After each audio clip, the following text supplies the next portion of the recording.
I'd like to welcome you to Behind the Chair with JP Hair Design. Today we'll be meeting with Martha White and George Rystad.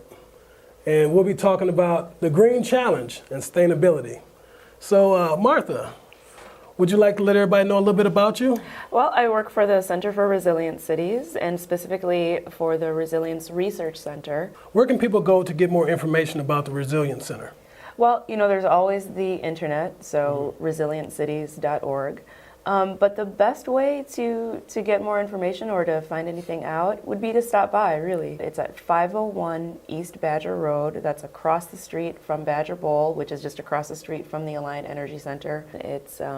It's located in a very isolated part of the city. So what makes the building special is that it's the #1 LEED certified building in the country and in the world right now, I believe. Right here in Madison. Right here in Madison, and it's in a unique area in Madison. They built it on the south side in this area of town where, you know, normal people live, working people.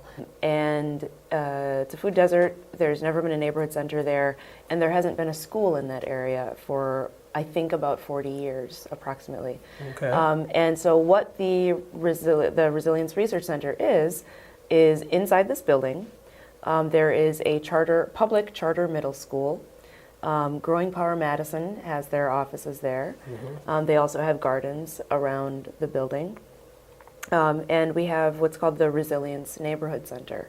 And so we're all working together to kind of bring the community together, make it more of a livable, sustainable neighborhood. We've got gardens for neighbors to come and grow vegetables and whatnot. We've got solar panels. We've got what are called solar tubes. So the light from the sun comes all the way down to the top floor and then to the floors below it through a series of mirrors. Wow. It's really amazing to see because it's really bright. You can turn it down so that it's shaded a little bit. And I mean, I've been in that building when it's been about to storm and there's not a lot of light outside. Okay. And we don't have to turn the lights on. Wow. Because we still have sunlight coming through, even though it's a cloudy day. Okay. We have sunshine on a cloudy day. Okay. Okay? You know, we have That's sunshine good. on a cloudy day. We have a rainwater collection tank, so we don't need to pull water out of the ground. We can use that water in the building, not to drink necessarily. Right. It's built into the building. Sadly, we had to cut down a lot of trees on the property to build the building, but we used the wood from those trees inside the building to build the walls and and so forth. That's good. Which makes it even more beautiful. Okay. So, yeah. Right. Okay. So what are some of the goals you guys have going on over at the Resilience Center? We want to test the resiliency of the community, of the neighborhood.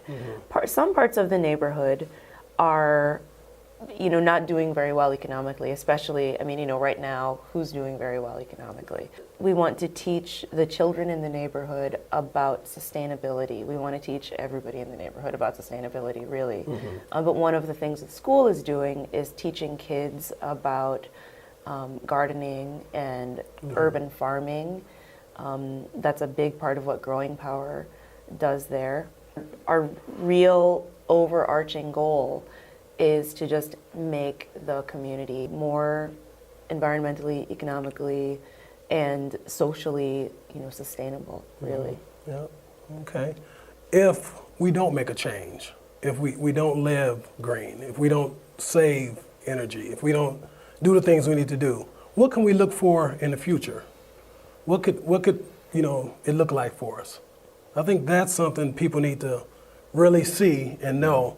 If we don't do these little pieces here now, that later on down the line, it's going to be pretty ugly for us. I mean, I think that what we have to do is understand that right now, these things are affecting us. It's not just in the future. Right. It's right now. I mean, thinking of better and more sustainable ways to do things. And of course, there's form and there's function. So there's the way we want to do things, Right. and then there's the way that it really actually works. Exactly. And sometimes those things are very, very different. But Right. as individuals, we have to figure out a happy medium and figure out how to how to Right. do that.